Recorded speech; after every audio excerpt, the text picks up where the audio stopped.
Hey, I'm James Thornock. This is the Coder Kids podcast, and we're super excited to have you today. Today on the podcast, we have a special guest. His name is Benjamin Steger, and he is the co-founder of Virtu Academy. So we're super delighted to have you on. So welcome. Yeah, thank you so much. Thanks for having me.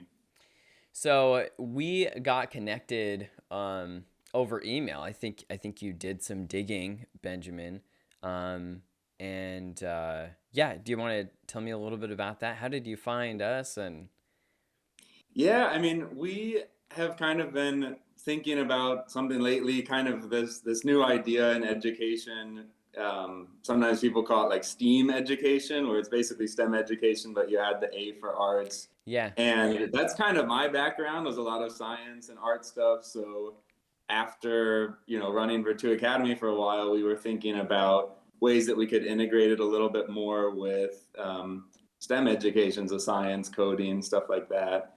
And yeah, we started reaching out to or looking into different companies that seemed like they had kind of similar missions to us, like making really high quality education a little more accessible to people. And yeah, just kind of stumbled upon your website and thought I'd reach out. And yeah, luckily you were nice enough to reply and set up a time to chat. yeah, sure thing. I mean, we're always open to opportunities here at Coder Kids, and there's kind of been some random things that have come in the email. One of those things. And I just got an update to this story this morning, so this is the latest.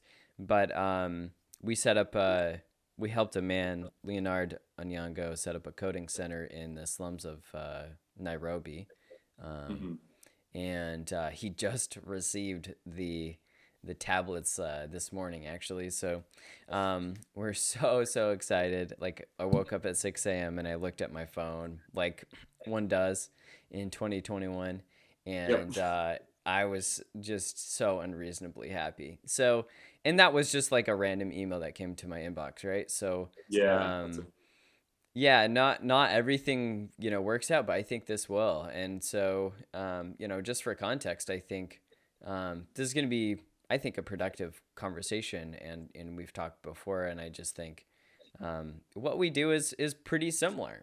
So. Mm-hmm. Um, real quick top level, and then I think I want to ask you a little bit about your background and have a little bit more fun. But Sure. um, we basically do similar things to what Virtu Academy does. So, Coder Kids, for the uninitiated, we do summer camps, after school programs, private tutoring, um, and soon to be some more on demand content. But we are really trying to double down on private tutoring and what we can offer online.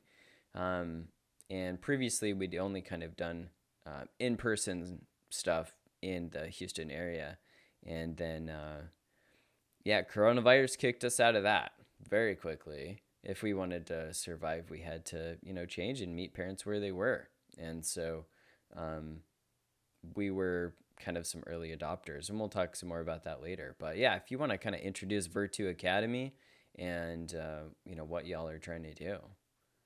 Yeah, definitely. So yeah, like you said, it's a pretty similar idea to you. Like it's the main mission is just to make really high quality music education accessible. And so that's really our main goal, is about the quality. So from the beginning, we've kind of focused on recruiting really talented musicians and educators. Like, we get a lot of people from Juilliard and Berkeley, and we have some Grammy winners and stuff. Wow.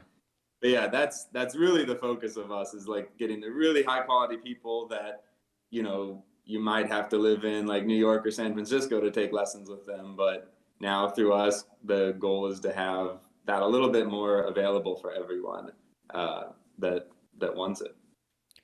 Yeah, and that's great. I mean, I've kind of often thought about that. I feel a little bit more, kind of artsy fartsy, but like I just don't want to drive to LA. Like, I don't, Yep.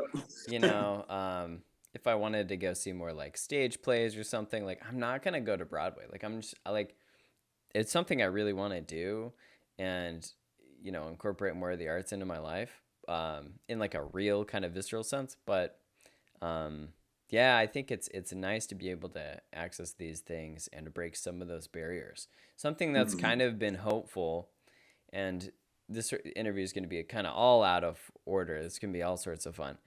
But Hmm. we've seen a growth. Initially, I didn't see this, but later on, I'm starting to see it more and more, which is like this kind of center of the country, kind of middle of Montana and Georgia, and some of these places.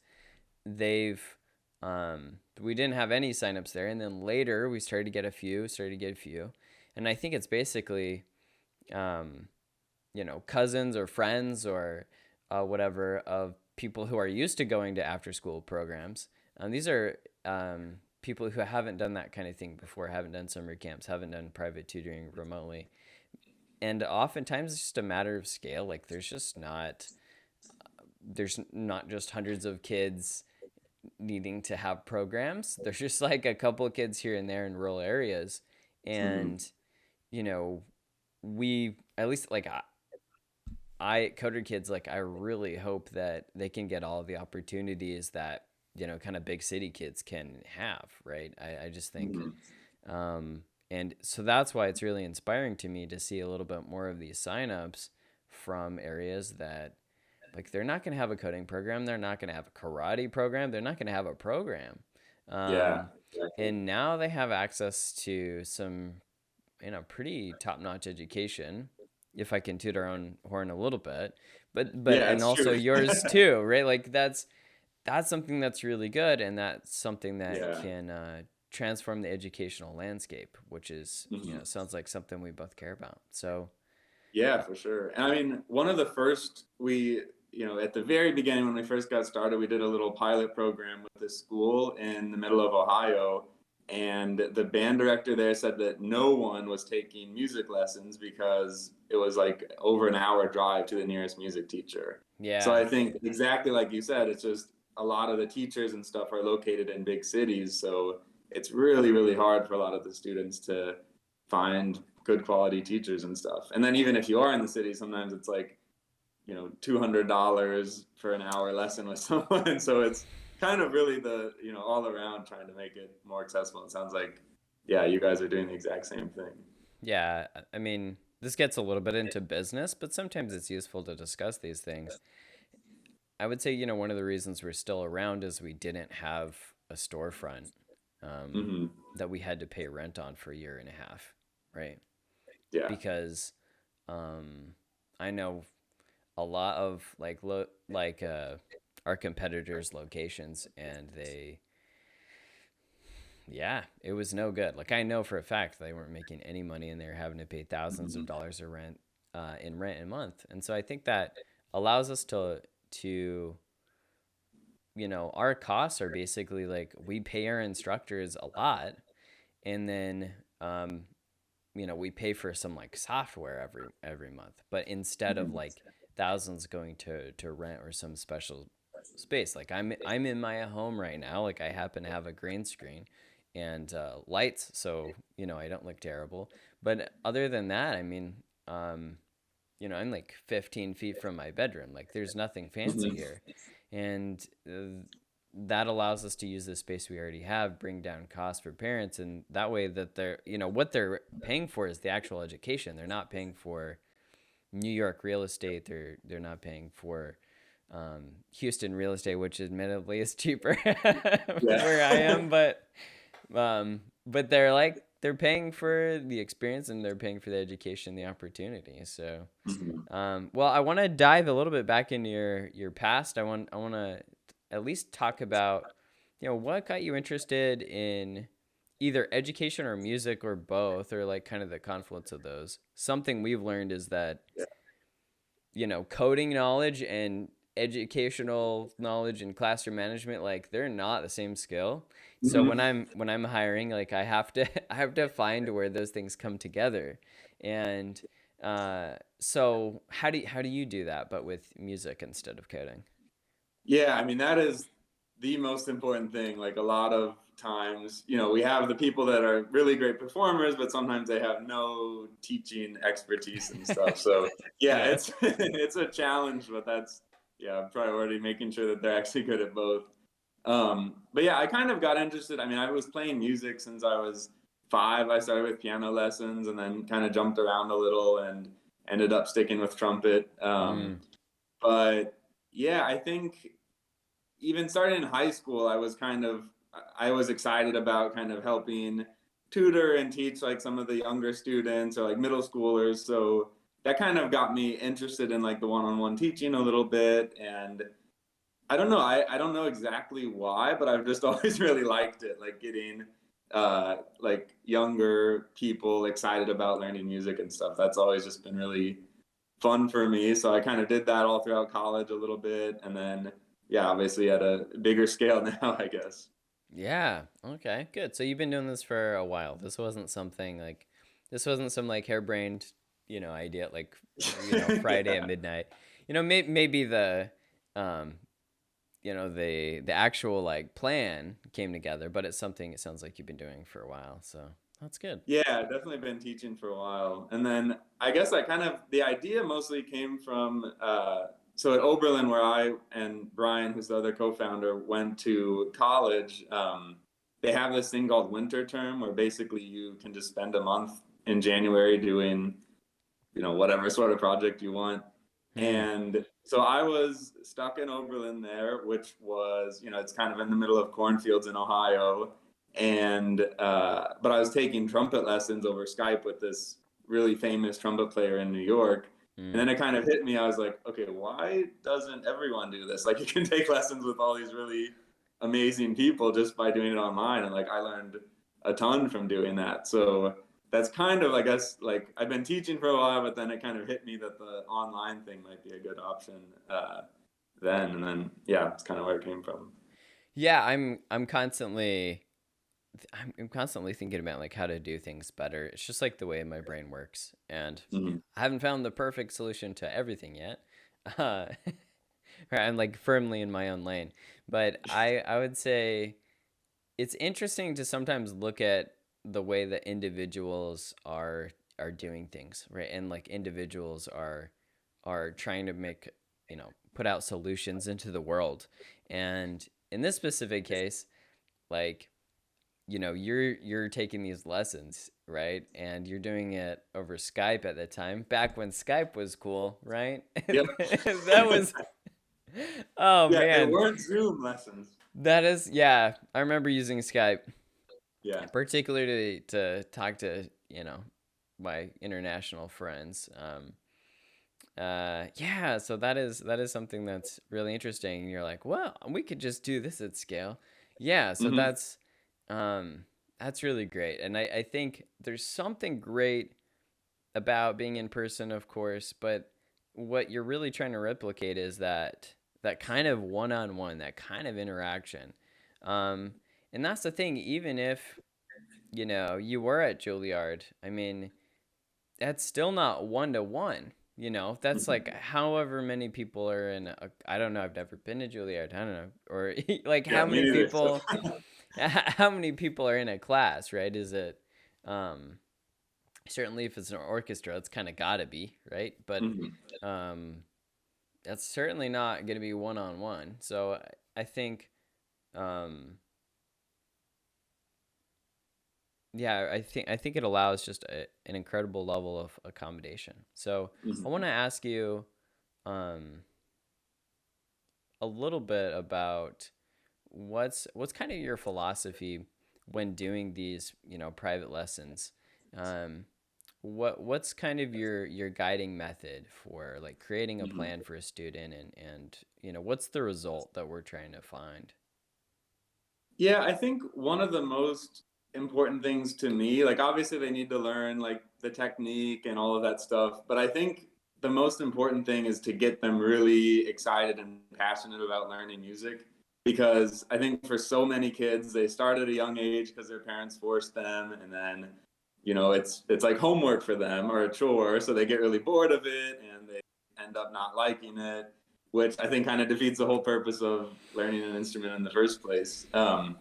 So like when I'm doing lessons with someone, I think especially if it's a younger kid, I'll spend the whole first lesson figuring out like what type of music they like to listen to and if they have any like artists that they really look up to, and then we'll kind of use that as the base point for the lessons. And if we're having them learn like a pop song on the trumpet, that's totally fine, because that's something that they're kind of excited about and they want to do anyway. And then we'll sneak in like the technique and all the boring stuff that they need to learn. We'll say like, oh, you want to play that high note because it's part of this song that you really like. Well, we have to do some work to get there. So, that's kind of like my, I guess, core teaching philosophy, is just to get them like as excited and passionate about that, so that they practice on their own without their parents making them, and they actually enjoy uh, doing that. And I kind of noticed, like when I was looking through the Coder Kids site, like there was a class where you can learn Python by like with Minecraft and stuff. So it sounds like you are kind of doing a very similar thing, like finding things that kids are already super excited about and then having them learn kind of using those tools and stuff. But yeah, I'd love to hear like if you have kind of other ways that you focus on that, like getting the kids excited and stuff. Yeah, I mean, I recently had a conversation with an instructor, who was part of a private school. She's great at what she does, but she comes at it differently, right? So she says, you know, you got to learn the alphabet, and then we'll start working on words, and we'll start working on the sounds in those words, and then we'll kind of move from there. And that's just not what we do. Mm-hmm. Um, we do kind of what you're doing. We call it project-based learning, right? Where Yeah. you know you're uh, trying to kind of evoke, like you're trying to do some detective work. It requires a little bit of digging, like, hey, Johnny, or whatever the child's, fictional child's name is, right? Like, um, what are you into? Like, what video games are you playing? What do you like about those games? And you have to obviously put some space around those questions to give a kid really some time to be able to give you like a real answer, and dig a bunch. And a lot of times they don't know the answer to like, why is it fun? Like, they'll just know it's fun. Yeah. And then, we kind of invite and ask, like, well, wouldn't it be cool if you could make something like that? Like, what, I can do that? It's like, well, no, actually not right now, but you can, Yeah. right? Like, that's the point. And like, there's no reason why you couldn't be able to create either a game or an animation or a story or a Mm-hmm. piece of software. They're all just instructions. And so you just learn the language, and they're like, oh, okay, cool. They still don't fully understand what that means. And, coding to a lot of people sounds like it's like Greek, which is actually pretty accurate. I mean, coding is literally different languages. And so, but all coding is writing instructions for computers. Mm-hmm. And so that's just, we tell that to our kindergartners all the time. And, we have them repeated a bunch. And so, the process of learning how to code is just the process of learning more and more specific um, instructions and being clear and logical with those instructions. So there's a lot of overlap with learning like notes and music theory and overcoming problems. I think the thing that's probably most similar about music and coding that I can detect with my limited musical knowledge. I mean, I've spent like less than 10 hours on a piano and probably like less than 20 on a guitar. So I'm like a complete novice at both of those instruments. I would say that the process of encountering a problem and then creatively problem solving to like overcome it, whether you're learning the F chord on the guitar, or like whether you're trying to play like four notes at a time on the piano, or like whatever you're trying to do that you're not able to do, like you Mm-hmm. hit a brick wall. You have to creatively problem solve to get around that. And some kids Yeah, are that's true. yeah, and some kids are self motivated, and some aren't. Some need a good example or an exemplar to lead them through, to offer them some encouragement, and to let them kind of struggle it out, but with support. And so you're right. Like, you're talking about like getting them some passion, getting them excited about what it is they're doing. We're showing them a possible result, right? Like, Mm-hmm. that's perfectly logical.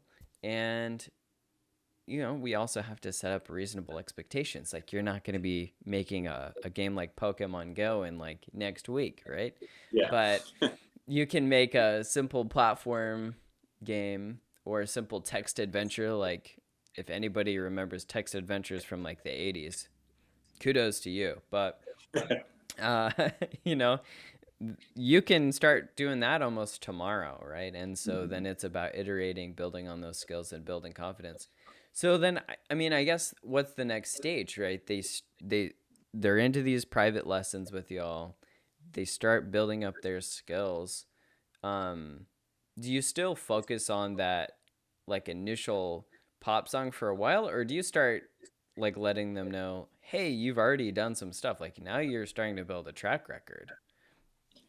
Yeah, it's a little bit of both. Like, I still think that it's important to really like focus the lessons on like what they're excited about, but at the same time, like obviously they have to do some exercises or different things that they might find boring, or some like traditional repertoire, just to make sure that like they're getting all the skills that they need to ultimately do whatever they want to do with it. But like if you think about like even like more modern day classical musicians and stuff, like they're not only playing the stuff that's already been written, like they're finding these new types of music and stuff that they're excited about. So I think kind of trying to get the kids into that mindset of like figuring out what they like, and then exposing them to different types of music that they might not have listened to before, and seeing like what they like or what they don't like about it. I think that's kind of the way that I like to have a student progress, is exposing them to more stuff and then kind of building it that way, versus saying like, okay, well, you have to play this like song from the 1800s that you probably don't like to play at all. It's kind of more like seeing what they enjoy most, I would say. Yeah. Um, oh gosh, I had so many questions, but one of the things that came up is this. I often get asked about this question from parents, right? Which is like, what is the educational plan? Like, what is the plan for private tutoring? Mm-hmm. And I immediately ask back, like, well, what do you want to learn? Like, Mm-hmm. why do you want to take it? Like, what are you trying to build? And that, can result in very different pathways. And we don't have a one size all fit, solution. Yeah. Um, Now there are core coding concepts that are unavoidable, like sequential logic, uh, if then statements, right? Mm-hmm. Like variables. Learning how to do a little bit of animation, learning how to make a story. Principles of game design. Like, you're going to encounter these things, whatever language, because they're true principles. They're true in the English language, and they're true in computer languages. You've got to have your logic down. Mm-hmm. But what you want to create is, kind of highly dependent on what you want the end product to be. It's like, if you want a painting, picking up an 8B pencil is not going to help you out. Well, maybe it would. I don't know. I'm not an art expert, right? Yeah. You could start with a sketch, I'm sure, but like, if you want the end result to be a painting, like, this is not a paintbrush. And so, and you can even paint the same scene in a different, with a different tool, and then you're going to end up with a slightly different result, Mm-hmm. which has been done on YouTube ad infinitum, like you've seen. Yeah. Super Mario renditions all on, classical grand pianos, and like, it's like, Yep. this sounds like I'm familiar, but like different, right? So, Yeah. it really, I think the coding path, I think it's interesting too. I think at the beginning for us, it's like, get them excited, get them some Mm-hmm. core principles. They almost all start in like kind of a similar place, and then do you see those pathways branching like later on as they get a little bit more experience? Yeah, I think it's the exact same with music stuff too. Like when you're first getting started, you have to learn how to read the notes and rhythm and dynamics and all the like really, really basic stuff.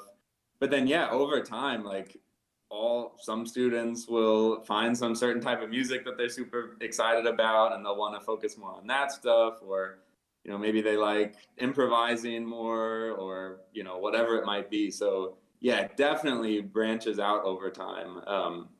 And yeah, I think it sounds like kind of the exact same sort of educational model of like getting them excited, all the core concepts, and then having them kind of branch out to whatever they're most excited about over time. And Yeah, so it's interesting how similar it sounds. yeah, like I'm also comforted because like this is not Yeah. rehearsed, like we're just talking. Yeah. and and that makes me think like it's probably true, like it's probably pragmatically true, like we've figured this out, that like this is the kind of thing that works for whatever reason, and we both happen to be doing it, and then we both happen to contact each other, right? So that's that's what happened. Yeah. And I think that's just because it's like how people learn. Like Mhm. I'm 31. I'm not young. I'm not old. I'm just like, I'm there. I'm definitely young to some of you. I'm definitely old to all of our students. But um, yeah, it's like I kind of lost my train of thought there. Like what? Like if I want to learn something. Yeah.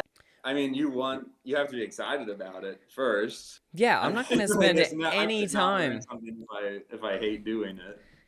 and and and Yes. things can like interests can grow and they can wane over time too. For instance, I used to love talking about politics, like not after last year. Like Yeah. I just don't do it anymore, Yeah. I just like uh but yeah, number one, I think principle, I've got to be interested in it, or I have to value the opinion of someone who is interested in it. And so Hmm. sometimes there's that kind of approach where it's like, man, I don't love bodybuilding, but like, you know, I've seen some guys, you know? Yeah. I'm thinking about Jocko right now. And it's like, I really respect that man. And, he's talking about some of the benefits, and I kind of believe him. And that can Hmm. kind of be an entryway, or a friend, or a father or mother who they're setting an example. Maybe they play an instrument, right? Or maybe they're, creating programs for fun on the side, or whatever. Um, and so sometimes that can be motivational, especially if that person reaches out. And this is something that Jocko does all the time, right? He's like, you can do this stuff. These are just principles, and you just got to put the principles in action. I wake up at 3 a.m. Anyway, that's my best Jocko impression. But like, Yeah. he's like constantly inviting you to be like a better version of yourself. Hmm. And like I find that attractive. I want to be a better version of myself. Yeah. And so that's my entry point. And then it's about kind of creating, so that's like the first principle. Second principle, I think, for Mhm. us is like making it bite-sized, making it doable, creating a plan, right? Yeah. And so that's what we do in our first private lesson. We take like an hour and a half. So normally our lessons are about an hour. But for the first lesson, we like to add just a little extra half hour to take a little bit of the pressure off, and so that people can like actually meet each other and actually have a conversation. So we can say like, hey, what experience do you have, coding?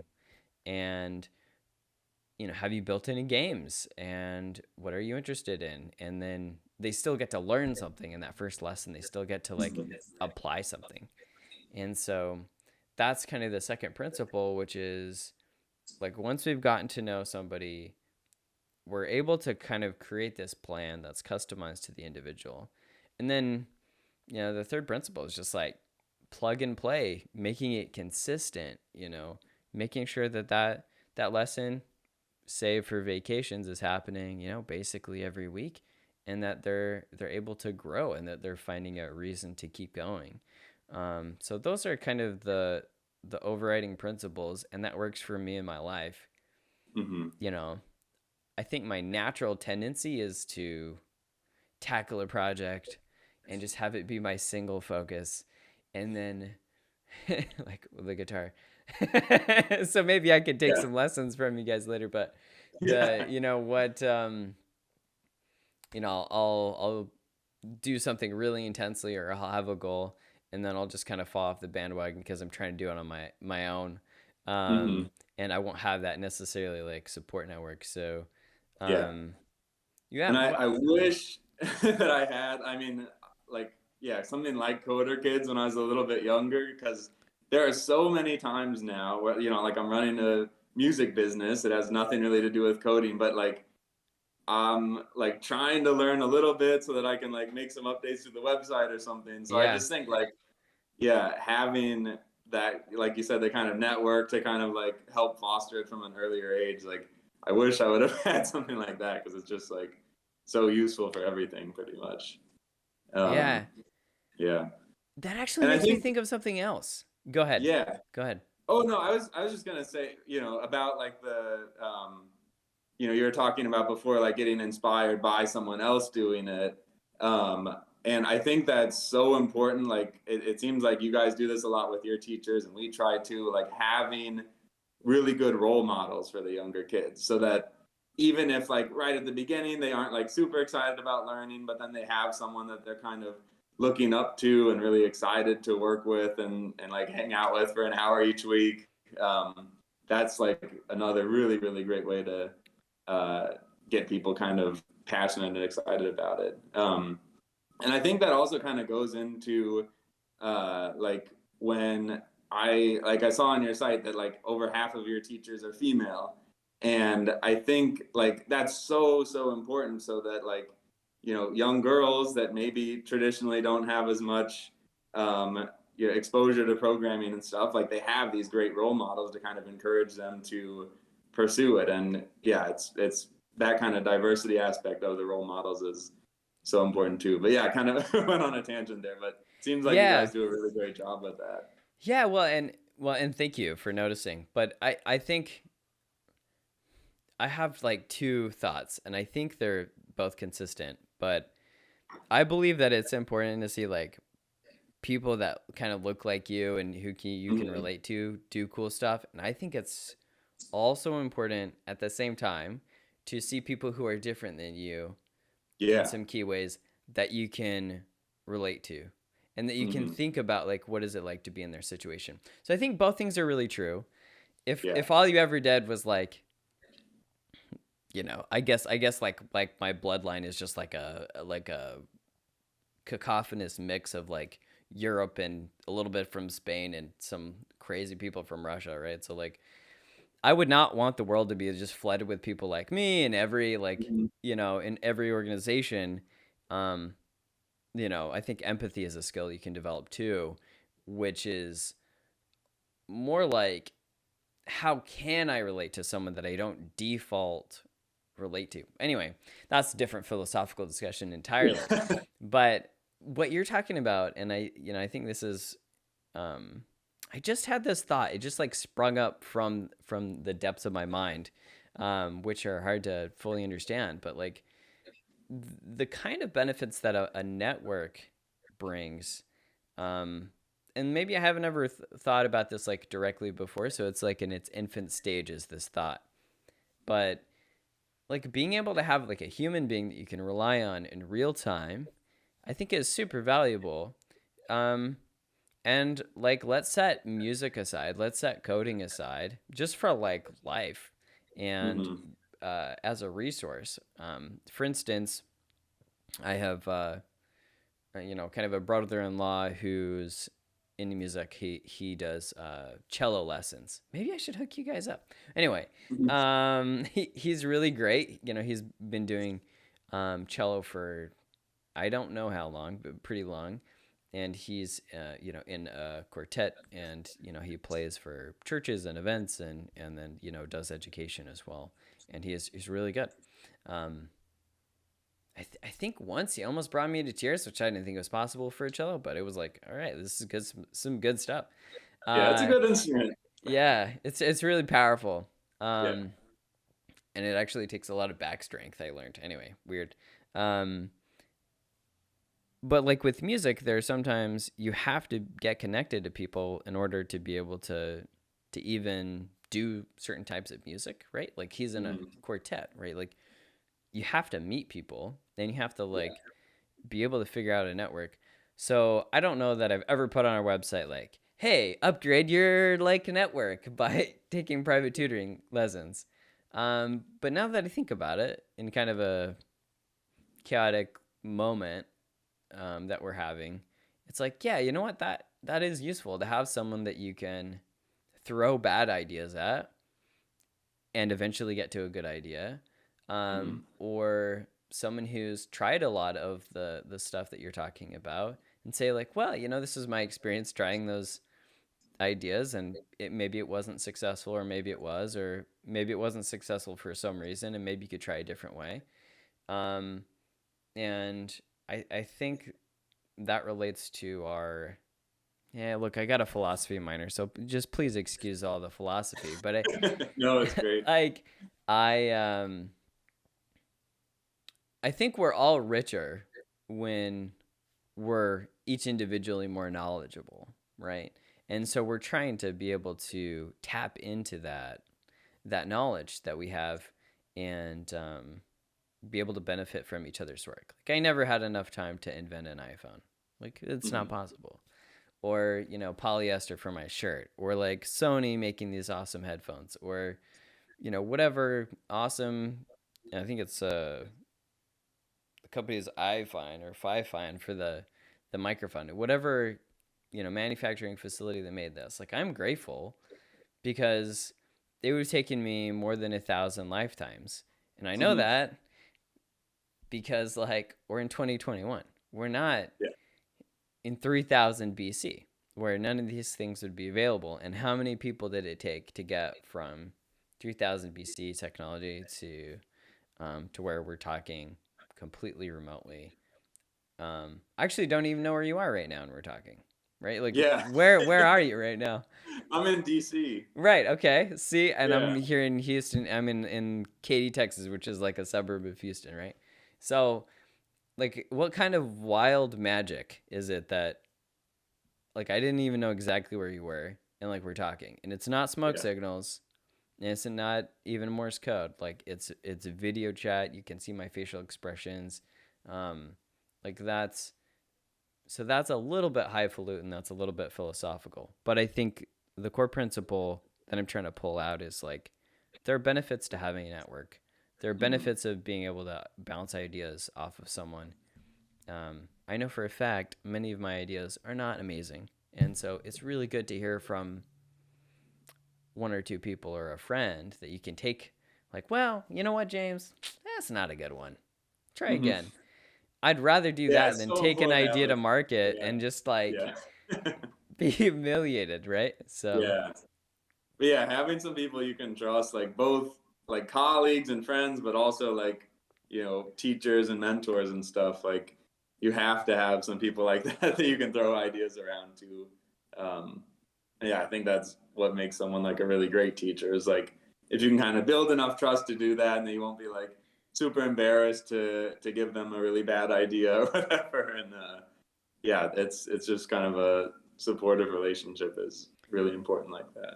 yeah, it's kind of like the freedom of speech. It's like it's needed because no one has perfect speech yet. Like we need to Hmm. like rough out the edges. Like what works, what helps people, and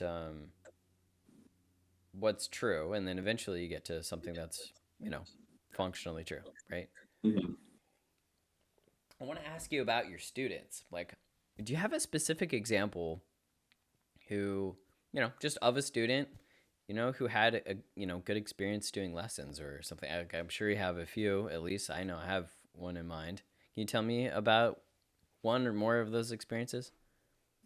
Yeah, I mean, there's a lot of different people that have super different goals. Like some of them are, you know, maybe in high school and they're trying to prepare to go to like a really top conservatory like Juilliard. And we've had some people like that where they take lessons from maybe someone that's getting their master's at one of those conservatories, and then they'll kind of learn about it and end up there. But yeah, like one that just it's just popped in my head because I heard of it recently. The teacher reached out, super excited about it, but it was a kid that just was getting started with learning how to sing with us. Like they took their first lesson with us, and then um, I want to say maybe it was like a year or so, but then the kid just won this like national award for kids, like for this performance that she did.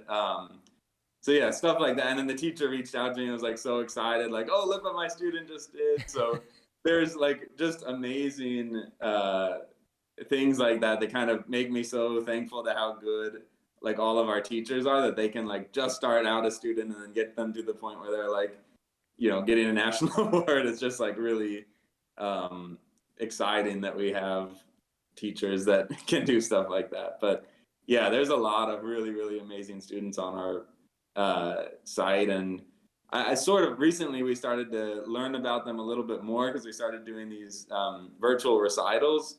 So instead of just the lessons, like every few weeks we'll host a recital where any student can come on and play a piece for everyone. So everyone kind of gets to see like where other students are at and like hear other instruments and other styles that they might not be learning themselves. And yeah, it's always super impressive to go to those and like see how incredible some of the students are.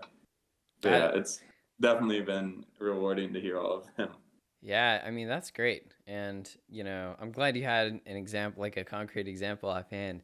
Um, it's and that actually brings up an interesting point, which is the the teacher is like emotionally invested in the student, and Yeah. it becomes that way. I think that's natural. I think if you're spending even an hour a week in like a conscious effort to like literally help someone else out, and they are spending that hour trying to receive help and trying to work and bring something about.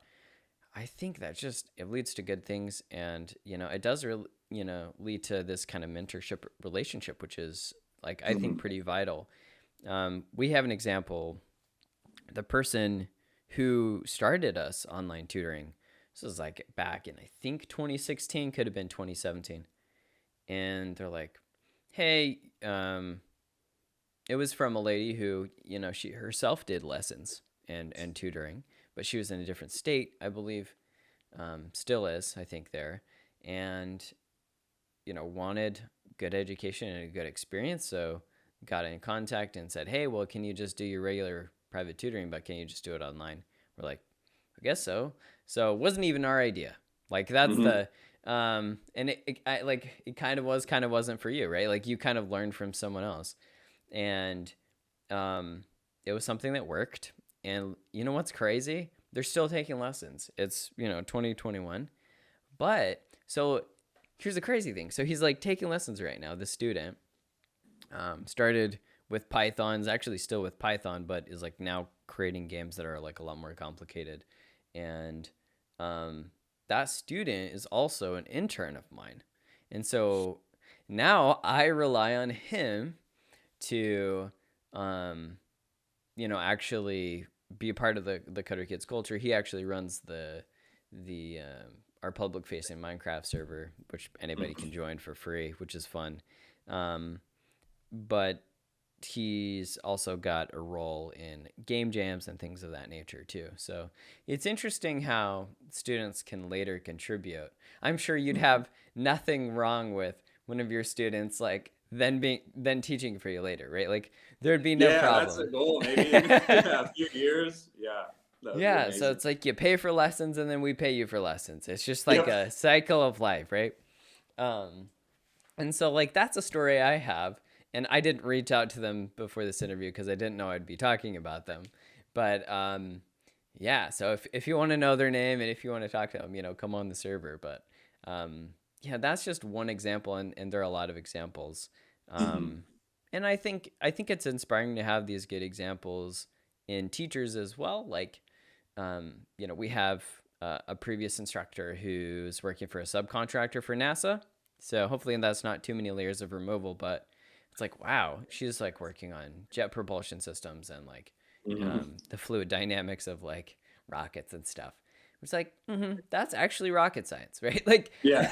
like, holy cow, And I'm pretty sure she's like smarter than me. And for a brief moment, we got to have Emily Emble around. That's her name. And a lot of people have gone on to work for a bunch of big tech companies. HP is kind of like a common one in this area, but there are a lot of different opportunities. It's like hard for me to hold on to instructors all the time because they're just like so darn good. Mm-hmm. So we pay our people pretty well. Yeah. Know that very high percentage of what you'd pay in a private lesson, it's going to go like directly to them. Yeah. Because Yeah. they're It's like, really putting in the effort. yeah, it's so similar for us because, yeah, I mean, we have people that, if they get a Grammy or, whatever they're doing, like we have some super, I mean, really, really successful musicians and stuff. So it's like, yeah, we just try to do anything to like, keep them with us as long as we can because, yeah, that's what's going to inspire the next generation of musicians. And yeah, same with you guys. Like if you have these people that are doing stuff for NASA, like that's probably going to get some kids pretty excited to learn from them. So Yeah, and yeah, because really these important. are real examples, like Yeah, yeah. it's so nice for it to be real. Mhm. The other thing I was just thinking is like, let's say you're an eminent coder, you're creating like lots of cool stuff, you work for Google and Apple and so on. Or in your case, like let's say, these are great musicians. They're teaching these classes, and what it comes down to is they're good at being a musician. They're probably good at teaching it, like if you hired them. Mhm. But it's like a whole nother skill set to like run a business and to like set up a tutoring facility and to like Mhm. set up the logistics for that. So I'm kind of thinking that we might have, like, you may be able to get, so many lessons for one person, but it's like according to the space in their schedule. And Mhm. I think you might get tutors that never would have tutored before, and perhaps great experiences from that and added value because it's like, well, they could teach 5 hours a week, but they can't do 20 or 40. And if they Yeah. were going to make like a mini music school, then they would need like the business know-how and they'd need the Mhm. logistics and then they'd need to figure out taxes and stuff like that. Well, it's like, well, you and I can handle that, like Yep. that's what we're gonna Yeah. do. Let them just focus And they on the could just, teaching. And, yeah, they could just do what yeah. they do. And Yeah. and then we can just have people do what they're good at and everybody benefits, I think. So Mhm. And I think that's a great way that like we and probably you guys too like keep a lot of those really good teachers around is like of course, having the pay and everything's great, but I think for a lot of the really good, passionate teachers, they just love to share and teach what they love to do. Like, I think it's such a rewarding thing for them to be able to, get younger kids excited and motivated to pursue the same field they did. So I think that's like a huge benefit for them, and they don't get burnt out by doing all the business administrative side of things. They like just get to focus on sharing what they love. So yeah, I yeah, think that's super important for a lot of them too. yeah, and it's difficult. I mean, it's not like super easy to run a business when the entire world is like, well, what economic system do we want to work on? Yeah. Are we gonna be work from home? Are we gonna, be all like in person, or is it gonna be some kind of like combination?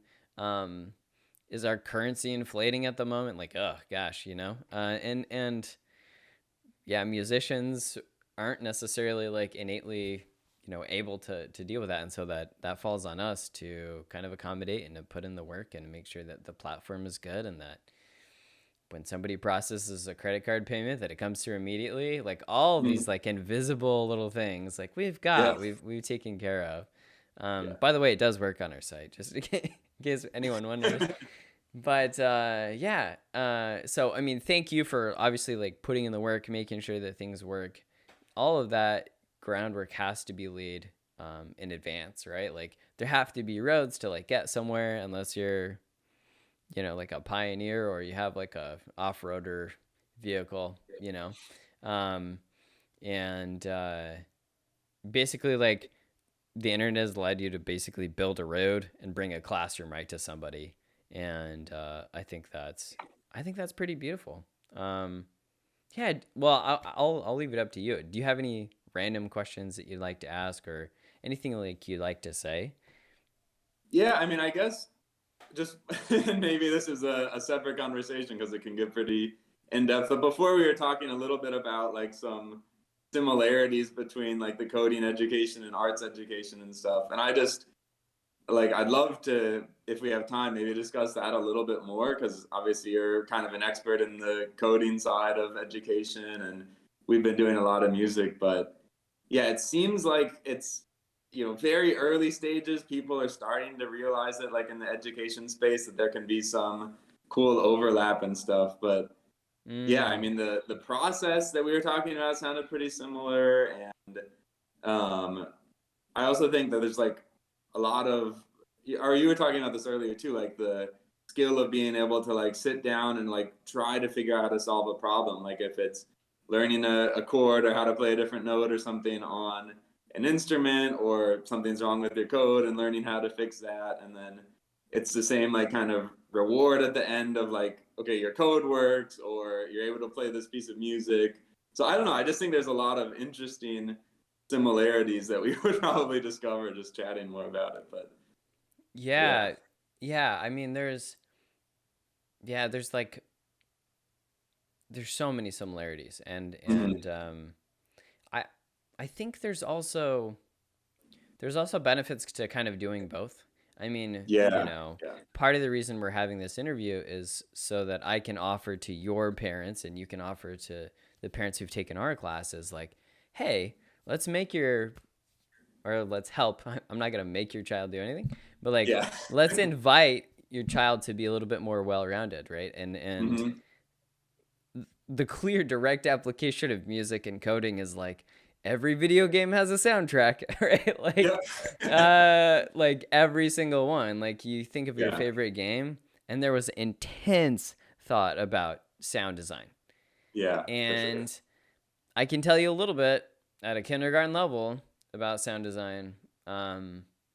But not like Benjamin can, not like Virtu Academy can. And similarly, I mean, I think, you know, gosh, I don't want to simplify music into something, but like it's great to have music, it's great to have sound. Sometimes code can, well, let's just talk about the application that we're using to record all this. Like I'm using OBS Studio. This is a piece of Mhm. software that records audio, records video. If this weren't happening, like if some programmer didn't sit down one time and try to make that, like it just wouldn't exist, right? Yeah. And that piece of software is free to use for everyone, and everyone's richer, and it's pretty great. Yeah. So I think, yeah, coding, like music is great for like video games, but also like the coding applications allow you, I think, potentially to take your music further, hmm right? And Yeah. to And I think, think about problems slightly differently, right? yeah. Yeah. But yeah, I think like, I mean, it's fairly clear in my mind that like the STEM fields and coding and everything is kind of like, most future careers and everything is going to be in that. So it's amazing to get kids involved in that early and see if that's something that they're excited about.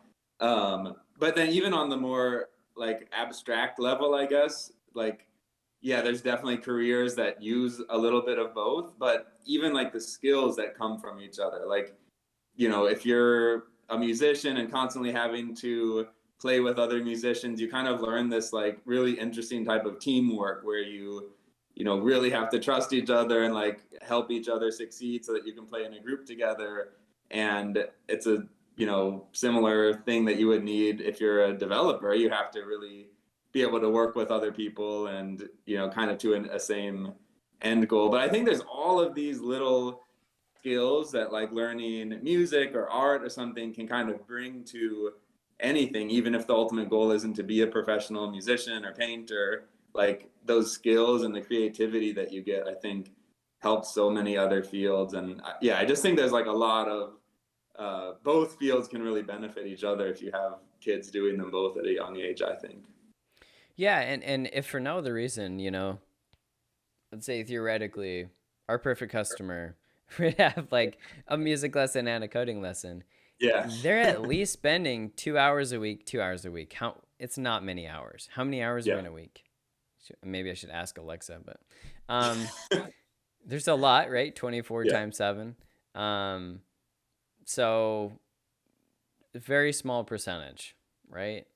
Um, all right, that'd be less than 10%, or something like that. It's very very small, and but yet I think spending 2 active hours in this creative problem solving, like I can be better, I can do better, I can create something, kind of a Mhm. mindset is going to be Yeah. super helpful. Yeah. And And there's so yeah. many like proven benefits to both things, like for career stuff, yeah, every aspect of it really. Well, and if you asked Albert Einstein, right, like Mhm. how important his violin was, like Yeah. I think he has said on record, like, because I can't, revive him from the dead. I'm currently not good at that, right? But Yeah. like he would work, at least legend, right? So is this true? Do you know, like he would, when he had a problem, he would Yeah. take his violin and he'd play it until he like cracked some kind of thing in his brain or like opened some door. Did he do that really? Well, I've definitely heard that, but he has a quote that I can't remember exactly, but it's something like the best scientists are artists as well. So I think like he definitely recognized that there's some overlap there. So Well, so yeah, and I actually think the reason why is this, right? Which is everybody runs into problems. Like we can all mhm. agree on what the problems in the world are, right? Those are very easy to understand. No one can agree on solutions typically, but like we all get the problems, right? Like there's lack of time or lack of money, or people are hungry, or like there's lots of problems in the world. So that's not unique to anybody. Um, but to be able to find a solution, you have to be creative. Mhm. And one of the things that arts is great about, and one of the things, quite frankly, we have to do, otherwise the coding kind of becomes meaningless, is to bake in art and to bake in expression. Otherwise, it's just ones and zeros and it's boring as heck. And like even the circuit board in the back of me, right, which is it's a stylized representation in pretty colors. It's not a real circuit board, people. Like like there has to be a reason for doing what we're doing, and I think the arts give that. And Mhm. specifically, I think it's that creative, like creativity is fostered by boundaries. Yeah. And it's like I either have X amount of dollars I have to spend on a project, or I have X amount of time, or I have, an hour a week with an instructor. And it's like, well, what's the best thing I can do in this period of time or with these materials? And your brain starts to think, well, I tried this way, it didn't work. I tried this way, it worked a little bit better. What worked in that? And then iterating on that solution. And that's going to be that same process. And I would just say that plus the look, if everyone were coders, you know, let's just take that strange utopian idea, right? Which, a lot of people want you to believe. Uh, and no one knew how to make music. Like, I don't want to live in that world, right? Like, do you? Do you want to live? Like, we need a little bit of balance in our lives. We Yeah. need to have some beauty in our lives. Shout out to my wife, right? But um, yeah, we need to have, I think, at least in some aspect, a balanced life, and no one's just Mhm. gonna give it to us on a silver platter. We gotta kind of work for it, but Yeah. yeah. Yeah. So You I need both, I think. well, that's my pitch. Yeah. And parents, if you've listened to this, this long, thank you so much for letting us kind of philosophically struggle this out. And it's one giant offering that we're proposing to you, that you take advantage of our programs and you give us a shot. And I'll not speak for you, but I think we try to make those lessons right and accommodate your individual child and Yeah. their educational journey. Hmm.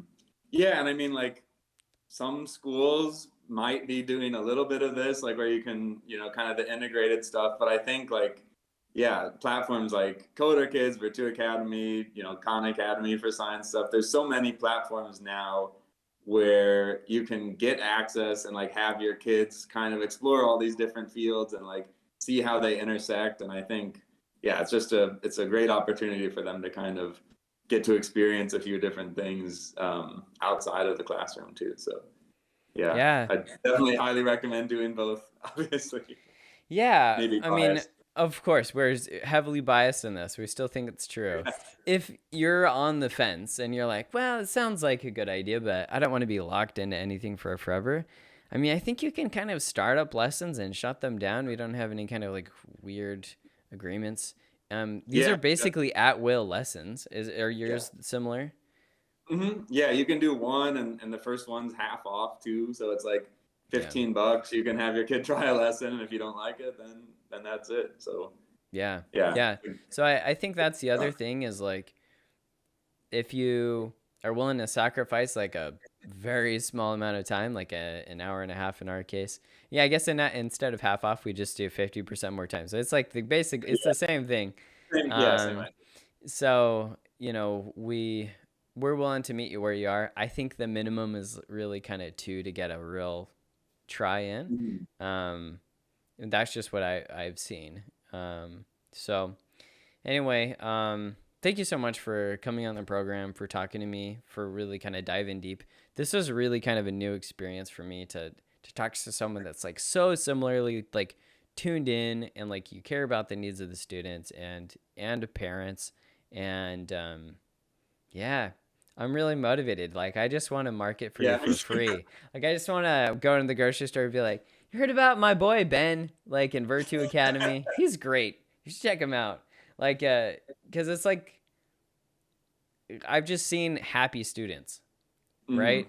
And that really motivates me. And like that's what I want. That's why I'm going to be in education until I'm dead, right? Mhm. Uh I'm stuck. I'm gonna be in here, Yeah, whether that's at Coder Kids or whether I create my own private school or something in between.